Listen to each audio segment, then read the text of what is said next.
All right, what's up, everybody? I am here at virtual New Hampshire Speedway driving a cup car in the test session mode, trying to bring you guys another preset or slider setup. Be ready. With this setup, I have ran a 28.9 with this. That 28.7 you see up there, that's a custom setup number. So what I'm bringing you here is a 28.9, and this is with a preset or slider. I number them 1 through 9, with 1 being the tightest, 9 being the loosest, and this is a 2, so it is pretty far over to the left on the tight side.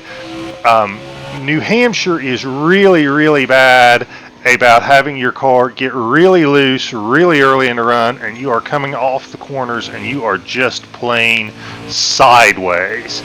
This setup is designed to really help that out, but the flip side is it starts off really tight. I'm sure there are setups out there that are way faster in the short run, and I certainly would not use this as a qualifying setup, but it really shines on the long run.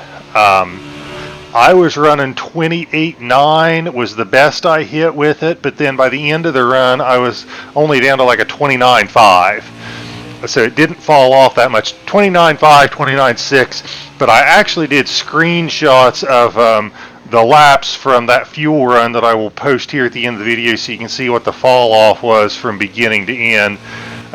So like I said, you might give up a little time in the short run, but you'll be running them down pretty significantly at the end, and there is the 28.9 that I am looking for. So that's what the setup can do. Let me kind of talk about how you get around this track, and let's talk about it in two different terms, in terms of the new tires and in terms of the old tires. Okay, so when I am coming down here, there is a 2 sign that I just passed. So let's back up here. And there it is right beside me. About this 2, somewhere between the 2 and the 1 is where I am going to come off the wall and start turning left, and I'm going to be on the brake. I'm on the brake kind of hard, and what I'm trying to do usually is try to get a little bit, and it's kind of subtle, but you're kind of below the suggested line, or maybe you have 2 right side tires on it and the left side's below it, and you're on the brake fairly hard. And what I'll do is sometimes I will hit the brake kind of hard, then kind of ease up to let the car roll, and then maybe I'll kind of pump it again real quick as I'm about the middle of the corner. But I try to drift up in the middle of the corner. This idea at New Hampshire of trying to run along the very bottom and run the absolute bottom line doesn't really seem to work for me very well. I can get around it better going around it at the top. And you got to be patient. You got to let the car rotate, and before you get back in the throttle, you have to make absolutely sure you have got this thing turned, because it is so tight on new tires that if you are trying to go full throttle and you haven't got the car kind of rotated around, it's just going to push you up into the wall.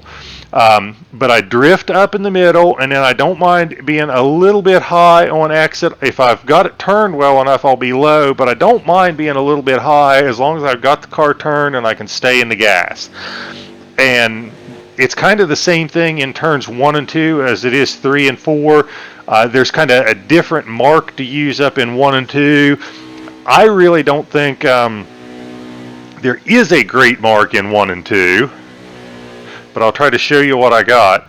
It's these 2 guys in these neon orange yellow, or orange green, I guess, neon green, maybe some people call them yellow. These vests, these are the last 2 guys, and this is kind of my mark when I see these 2 safety workers here, and it's the same concept. I want to get a little below the suggested line and be braking. I'm probably on the brakes till almost mid-corner, and I let it drift up.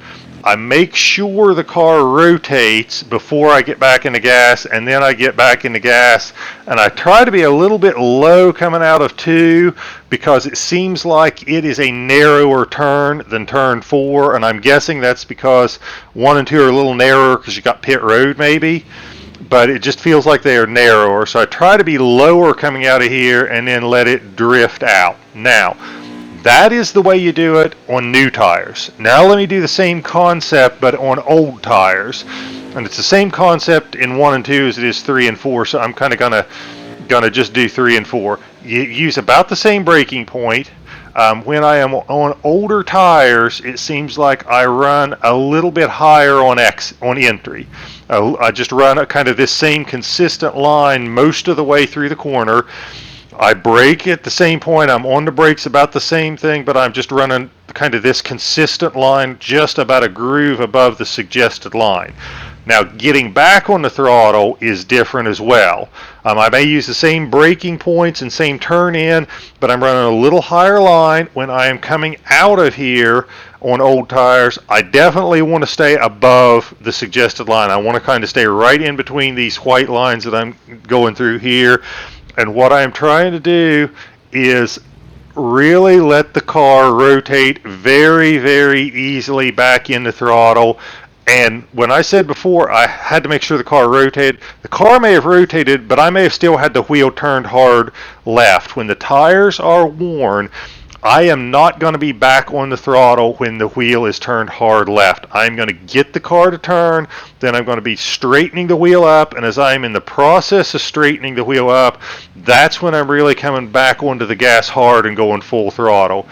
If you are trying to turn that wheel hard left on old tires and mashing the gas, you're going to get loose. It's just going to happen. I don't care what setup you got underneath you. But that's the techniques that I use to get around New Hampshire. Let's go one more lap around here, and I will pull in the garage or in pit road, and you can see the adjustments that I make. And I want to remind everybody, this is on a 2, so it is one is the tightest. It is 1 click off of being the tightest. Also want to remind everybody, I have a website, setup-man.com. I try to put all my videos there.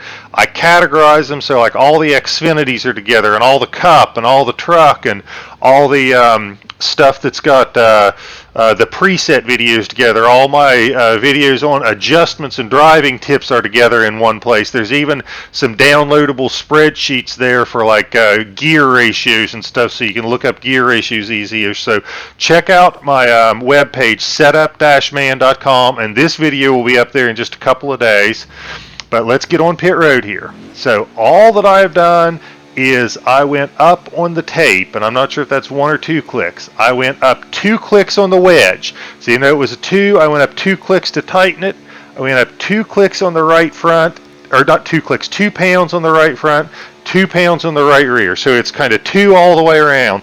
2 pounds on the right front, 2 pounds on the right rear. Those were going up. 2 clicks on the wedge, that was going up, and the tape, I'm not sure if that's 1 or 2 clicks. I think it's 2, but those are my adjustments, and that is my slider setup for New Hampshire.